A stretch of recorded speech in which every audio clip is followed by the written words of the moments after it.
नमस्कार दोस्तों, मैं राजकुमार मौर्य प्रखर इंडिया यूट्यूब मंच पे आपका स्वागत है। उत्तर प्रदेश की 10 विधानसभा सीटों पर उपचुनाव है। इस उपचुनाव के लिए Samajwadi party, Bahujan Samaj party, Bharatiya Janata party, आज़ाद समाज पार्टी, कांग्रेस, इन सभी पार्टियों की तरफ से अपनी अपनी फील्डिंग सजाई जा रही है। आज की इस वीडियो में हम बात करने जा रहे हैं मिल्कीपुर विधानसभा सीट के बारे में। पूरी वीडियो आप देखिएगा, आपको अंदाज़ा लग जाएगा कौन सी पार्टी चुनाव जीतेगी, कौन सी पार्टी चुनाव हारेगी। हम तथ्यों पर बात करेंगे, हम अंधभक्ति वाली बात किसी भी पार्टी के लिए नहीं करेंगे। आपको मैं सबसे पहले बता दूं, मिल्कीपुर विधानसभा सीट पर अवधेश प्रसाद विधायक थे, वे सांसद बन चुके। क्योंकि अब इस सीट पर उपचुनाव होना है तो समाजवादी पार्टी की तरफ से लगभग तय कर दिया गया है। औपचारिक ऐलान नहीं हुआ है, लेकिन अवधेश प्रसाद के बेटे अजीत प्रसाद ही लड़ेंगे। इसके पीछे दो तर्क सामने आ रहे हैं। एक तर्क ऐसा सामने आ रहा है कि मिल्कीपुर की सीट पर अजीत प्रसाद से, अवधेश प्रसाद से मजबूत कोई प्रत्याशी नहीं है। और भी प्रत्याशी दावेदार हैं, लेकिन ऐसा कहा जा रहा है कि अगर ये चुनावी रणनीति से चुनाव से बाहर हो लेते हैं, अगर इनको टिकट नहीं मिलता है, ना ही लड़ते हैं, तो कहीं ना कहीं साफ मैसेज चला जाएगा कि डर गए। एक मैसेज ये भी है, डर गए, और दूसरा ये भी है कि यहाँ पर मजबूती से लड़ने के लिए, क्योंकि बीजेपी की सरकार है, बीजेपी की सरकार के सामने चुनाव लड़ना आसान नहीं होगा। आपको मैं पहले बता दूं, सरकार के पास तंत्र है, सरकार के पास पूरे के पूरे हथकंडे हैं, कुछ भी करवा सकती है सरकार चुनाव जीतने के लिए, क्योंकि उसको दिखाना है कि हाँ, ये लोग तुक्के से चुनाव जीत गए हैं। वास्तव में तुक्के से कोई चुनाव नहीं जीता है उत्तर प्रदेश में। सच्चाई यही है, जनता ने वोट दिया है, कोई तुक्का नहीं लगा है। लोगों ने वोट दिया है, जम करके वोट दिया है। और कुछ निगेटिव पॉइंट भी समाजवादी पार्टी के पक्ष में विपक्ष में आए हैं, जैसे मोहिद खान वाला मामला है, जो रेप वाला मामला था, उससे कहीं ना कहीं समाजवादी पार्टी को कुछ नुकसान होगा। लेकिन समाजवादी पार्टी का अपना कैडर वोट है यहाँ पर। और विपक्ष में एक बात ये आ रही है कि जैसे बहुत सारे लोग ये भी कह रहे हैं, भाई, जिसका मैं भी घोर विरोधी हूँ, किसी का बाप अगर सांसद हो तो उसका बेटा विधायक बनेगा तो पार्टी में और लोग क्या करेंगे।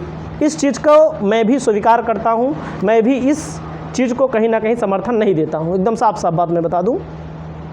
हम यहाँ के इतिहास पर थोड़ा नज़र डालेंगे। समाजवादी पार्टी का बहुत बड़ा गढ़ रहा है।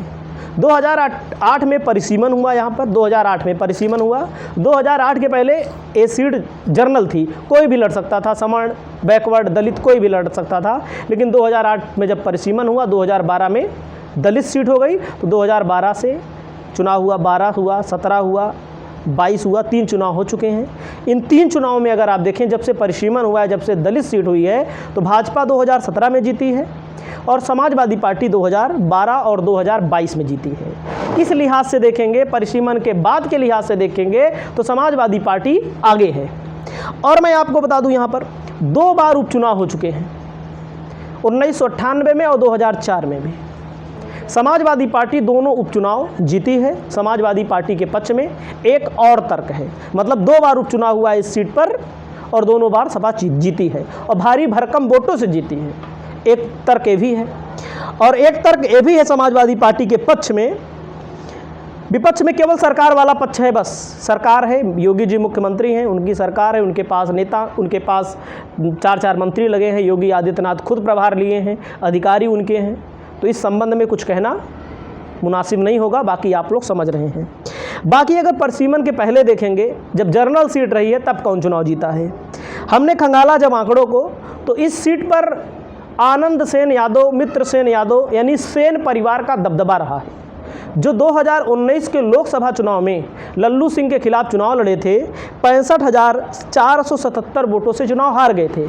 आनंद सेन यादव, उनके पिताजी मित्र सेन यादव, सेन परिवार का बहुत बड़ा दबदबा रहा है यहाँ पर। लेकिन 2024 के चुनाव में माना जा रहा था कि उन्हीं को अखिलेश यादव टिकट देंगे, आनंद सेन यादव को, लेकिन अखिलेश यादव ने अवधेश प्रसाद को टिकट दे दिया। ऐसा बताया जाता है कि अवधेश प्रसाद और आनंद सेन यादव के बीच बनती भी नहीं है, और इस चीज़ को लेकर के आनंद सेन यादव या सेन परिवार अखिलेश यादव से अच्छा खासा नाराज़ भी था।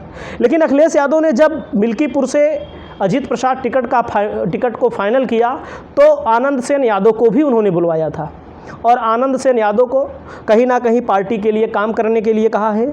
और सेन परिवार का मैं आपको दबदबा बता दूं, थोड़ा सुन लीजिएगा, क्योंकि मैं ज़्यादा नहीं निकाल पाया हूं आंकड़ा बहरहाल निकाल के रखा हूं जैसे सेन परिवार 1996 में आनंद सेन यादव यहाँ से विधायक बने, 2002 में आनंद सेन यादव यहाँ पर विधायक बने, सपा से ही 2 बार, 96 में, 2002 में, 2007 में बसपा से चुनाव लड़े, आनंद सेन यादव यहाँ पर विधायक बने। और उसके अलावा इसके पहले मित्र सेन यादव कई बार चुनाव लड़े हैं, यहाँ पर CPI से चुनाव लड़े हैं, यहाँ पर चुनाव जीते। तो आप समझ सकते हैं इस सेन परिवार का जो यहाँ पर दबदबा है बहुत भारी है, एक बार नहीं। उसके बाद जब से जो मिल्कीपुर की सीट दलित हो गई तो 2012 में बीकापुर से मित्र सेन यादव चुनाव लड़े, वहाँ से उनको जीत मिली। तो कहने का मतलब सेन परिवार बहुत बड़ा जाना माना यहाँ पर नाम है। और 1998 में मित्र सेन यादव सांसद बने यहाँ से। 1999 में मुलायम सिंह यादव ने इनका टिकट काट दिया। जब इनका टिकट काटा तो निर्दलीय चुनाव लड़ गए, समाजवादी पार्टी की जमानत जब्त हो गई, तो इनको भी समाजवादी पार्टी ने मना लिया है। तो कहने का मतलब जातिगत समीकरण, इतिहास, भूत भविष्य जो भी है सपा के पक्ष में है, लेकिन सरकार बीजेपी की है। अगर हम यहाँ पर जातिवार बात करें तो क्या होता है, जातिवार बात करते हैं तो जैसे यादव है, यादव 65,000 है, सबसे ज़्यादा यादव हैं यहाँ पर, जो समाजवादी पार्टी को छोड़कर कहीं पर वोट नहीं देने वाला है, किसी भी परिस्थिति में नहीं देने वाला है, ऐसा हमको लगता है, ऐसा आपको भी लगता है आज के ज़माने में। दूसरा, इनका वोट बैंक समाजवादी पार्टी का पासी बन रहा है जो 60,000 है। देखिए एक मामला और है, पासी का वोट बीजेपी बांटने का प्रयास करेगी, क्योंकि दलित सीट है तो दलित उधर भी लड़ेंगे, इधर लड़ेंगे। लेकिन जब से अवधेश प्रसाद सांसद बने हैं तब से इनको सोशल मीडिया पर, गोदी मीडिया जिसको बोला जाता है, सोशल मीडिया जिसको बोला जाता है, और जिसको अंधभक्ति वाला मीडिया बोला जाता है, व्हाट्सएप यूनिवर्सिटी बोला जाता है, 2 रुपये ट्रोल वाला बोला जाता है, अवधेश प्रसाद को तमाम लोग गाली भी देते हैं। क्योंकि अखिलेश यादव ने कहा अवधेश के राजा हैं, तो जनता ने तो राजा के तौर पर अवधेश प्रसाद को ही चुना है। जब भगवान राम थे तब थे, भगवान के रूप में आज भी हैं, उसमें कोई शक नहीं है। लेकिन जनता ने अवधेश प्रसाद को चुनाव जिताया है। इस चीज़ को लेकर के तमाम दलित विरोधी, पिछड़े विरोधी लोगों को खलता है बहुत ज़्यादा। जब आप लोग जानते ही हैं बहुत सारे लोग दलित पिछड़ों को आगे बढ़ना नहीं देना चाहते। उसके अलावा पासी यहाँ पर हमको लगता है अभी भी समाजवादी पार्टी के साथ ही रहेगा, भले बीजेपी पासी को ही क्यों ना खड़ा कर दे, कुछ वोट कट सकता है। ब्राह्मण यहाँ 50,000 हैं, ब्राह्मण बीजेपी के साथ रहेंगे, समाजवादी पार्टी के साथ किसी भी हाल में नहीं रहेंगे। मैं जानता हूँ समाजवादी पार्टी चाहे मूड पटक दे, लेकिन ब्राह्मण नहीं आने वाले हैं। मुसलमान आबादी पूरा समाजवादी पार्टी के पास रहेगी, जिसकी आबादी 35,000 है, करीब 35,000 हो सकती है, 40 भी हो सकती है। और मुस्लिमों में जो वोट ऑफ परसेंटेज होता है वो ज़्यादा पड़ता है वोट, ये भी आप ध्यान दीजिएगा। जैसे अन्य वर्गों में कुछ लोग कुछ लोग बाहर रहते हैं, तो मुस्लिमों में भी रहते हैं, लेकिन मुस्लिमों की आबादी चाहे जहाँ रहती है 70% पोलिंग होती है, ये भी ध्यान दीजिएगा। मौर्य यहाँ पर 10,000 हैं, जो भारतीय जनता पार्टी के वोटर माने जाते थे, कभी बसपा के साथ रहे। अब ये कौन किसको वोट देंगे ये आने वाला वक्त बताएगा। लेकिन जो PDA की अवधारणा है, जो कहीं ना कहीं 69,000 शिक्षक भर्ती का मामला है, जिनको जानकारी है, हम जैसे लोगों को जानकारी है, जिनको तो कुछ नहीं मतलब है, जिनको तो मतलब हिंदू मुसलमान भारत पाकिस्तान से है, जो अपने देश की तुलना पाकिस्तान से करते हैं, वे लोग तो भाई बीजेपी के साथ रहेंगे, साफ साफ बात हम बता दें।